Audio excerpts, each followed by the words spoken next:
guys, and welcome to Escape with Watch Reviews. My name is Steve, and today we're going to do an unboxing. Sadly, I don't know how much I caught of the last unboxing, but my camera started to glitch out really bad, so I do have these already unwrapped.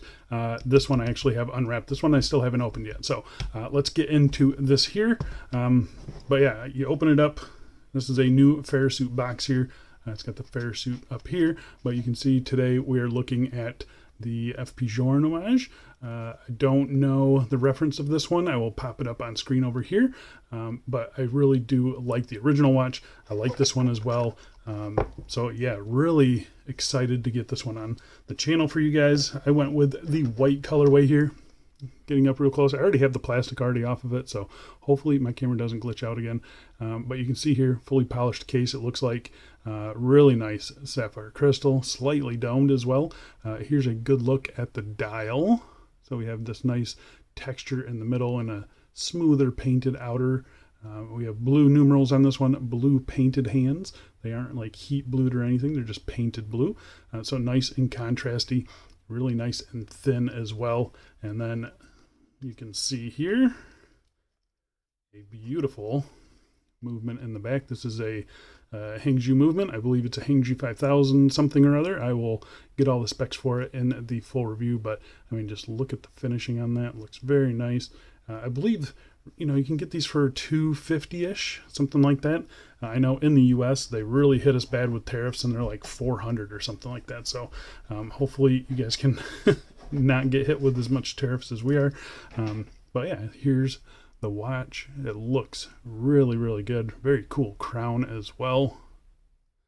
Let's get some dimensions for it real quick. So I'm getting 39.7 in diameter, 20 millimeter lug width, which I'm very happy with. Lug tip to lug tip of 46, and the all important thickness, 8.7 millimeters. So that is awesome. Really, first impressions are very good with this. The strap feels okay, not the best feeling strap. Kind of unusual that this one only tapers down. I'm guessing that's just 18 millimeters. Yeah, so normally their straps taper down to 16. This one tapers down to 18. Feels pretty nice. Does have quick release as well. And it seems to be a pretty thin strap, and it seems to be pretty flexible right out of the box. So I do like the look of it, but I'll probably be changing that out for something else. But first initial impressions are very good. The case finishing looks exceptional. I don't feel there's like no sharp edge on this thing at all. Really smooth engraving in the back as well. We'll test that for sapphire during the full review. But yeah, I mean, it just feels very good. The winding, just buttery smooth on this. Can barely even, like, I can feel it, but it's super smooth. Oh yeah, it feels really good. Yeah, just do the typical check, hand alignment, spot on. Yeah, I mean, everything seems to be done really nice on this one. Again, just feels, you know, Farasute, they're polishing. I'm just looking at the reflection of my finger here. Their polishing just is on another level. Very nice and smooth polishing. And then their case finishing, there's like just no sharp edges on this thing at all. It feels really, really high quality. Their crystals are excellent as well. Yeah, there's not a whole lot I can see right off the bat. I will obviously wear this one for a while and do a full review on it for you guys. So yeah, we'll put this one off to the side and we'll get to the next watch here. And while I'm getting this one undone, I'm just going to ask you guys to, if you're not already, subscribe to the channel. I'm going to have a full review for both of these watches, hopefully up pretty soon. Finally getting to a point where I can focus on certain watches and I don't have too many watches coming in. So yeah, getting on to the next watch. It's a watch that I've been waiting for a very, very long time. This is the Watchdives 15670. It is an homage to the vintage Polar Explorer Rolexes. And yeah, this one is their version 2. So I did review their version 1 a while back.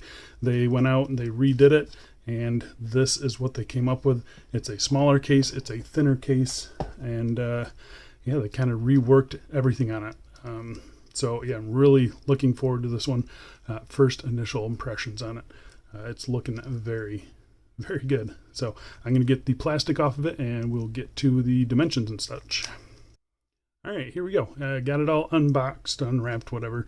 And it is looking very nice. Crown action was nice and smooth. The case finishing on it seems to be done pretty nicely. You can see we have polished sides just like the original, drilled lugs as well. We've got our typical Watchdives bracelet here, so 3 solid links. This one does have, looks like push pins. I can't tell. Yeah, it's definitely push pins on it. But I think they've kind of refined this bracelet a lot. It feels a lot nicer than before. We have our typical Watchdives clasp here. Seems to be exactly the same. I did notice right off the bat that these pushers, when it's not, like when it's on the watch, it seems fine. When it's off the watch, there's a lot of like, I don't know if you guys can hear that or not. I'm just barely touching them. There's a lot of like wiggle in that. Interesting, but not a deal breaker. They seem fine once they're on the watch. Yeah, but the watch itself, I've been waiting for a long time for someone to pull off this design, and I feel like they actually did it. I think they did it. We'll see how my thoughts change over the next week or so with it on wrist, but they've got the vintage hands, they've got the vintage indices. We've got applied indices with black surrounds, black hands, a matte white dial, got the red GMT hand. Yeah, this one is one that I asked for them to send out because they were still working on the hand color, the lume color match between the dial and the hands. And honestly, I think it's actually pretty good as is, and it's going to be even better on the later ones. So yeah, I think you guys should be happy with that. Let's check the dimensions.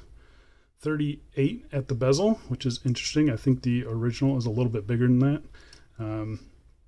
We've got 46 lug to lug and a thickness of 11.7, which is very impressive. This is probably the thinnest NH34 watch that I have seen. I know, I think one of the Nomokis, I think they have a thinner NH34 watch, but as far as a ready-made watch, I believe this is the thinnest one. If you guys know one that's thinner than this one, let me know.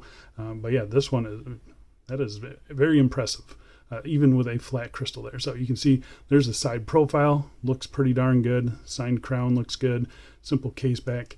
No quick release on this bracelet, but that's fine. We've got the drilled lugs. So yeah, I do really, really like this one. I think that's it for me. I'm going to pop up some B-roll of, some wrist shots of this and the other one on my 7.5 inch wrist. So enjoy those. And again, make sure to subscribe to the channel. I really do appreciate it. And we will get the full reviews for these out very soon. All right. I will talk to you guys later.